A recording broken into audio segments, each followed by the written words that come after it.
The best of the morning to you. This is Monday with Friday, preparing you for a better week ahead.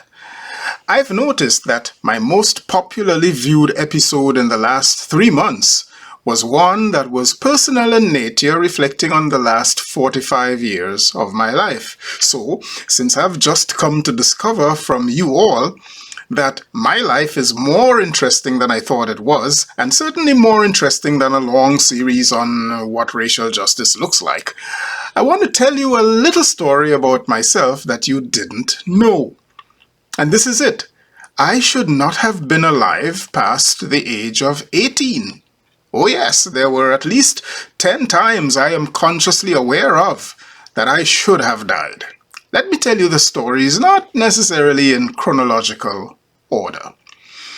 When I entered first form, 6th grade for those of you beyond the British system, I learned some truths in my science classes that my friends in second form, 7th grade, in the new school into which I transferred the following year, hadn't heard.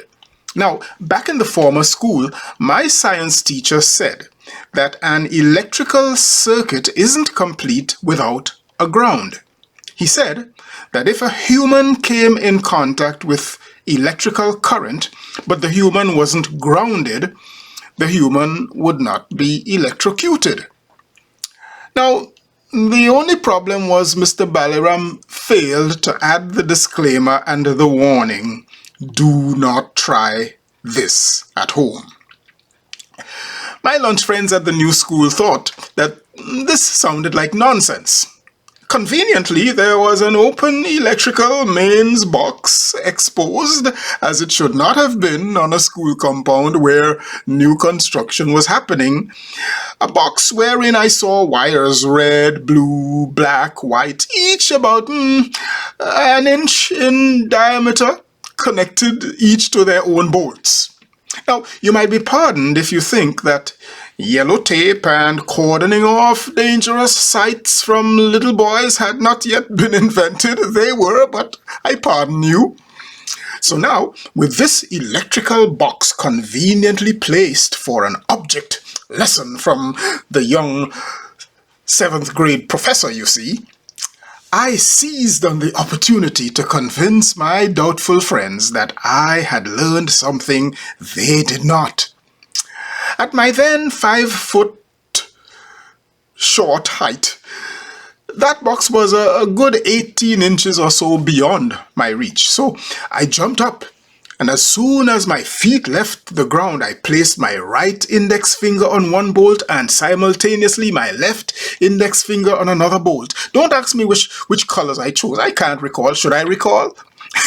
And before my feet could touch the ground again, I felt something only a song of faith could explain.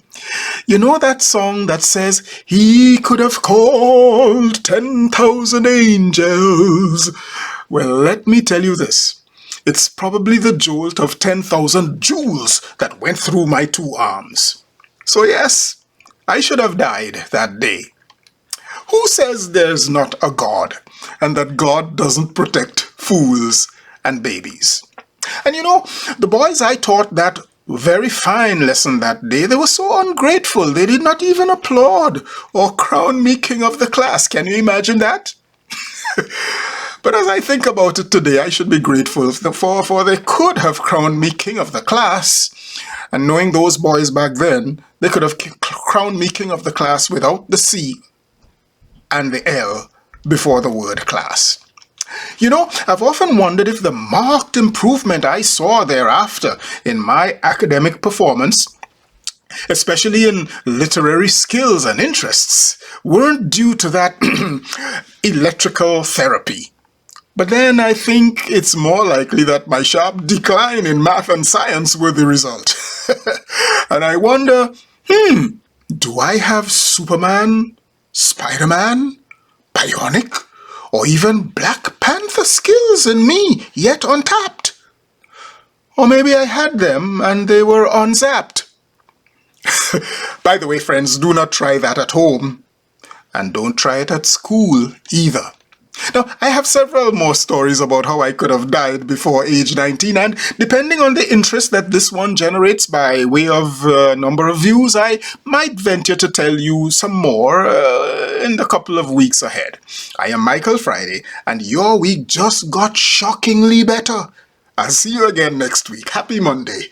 All the safe way to Friday.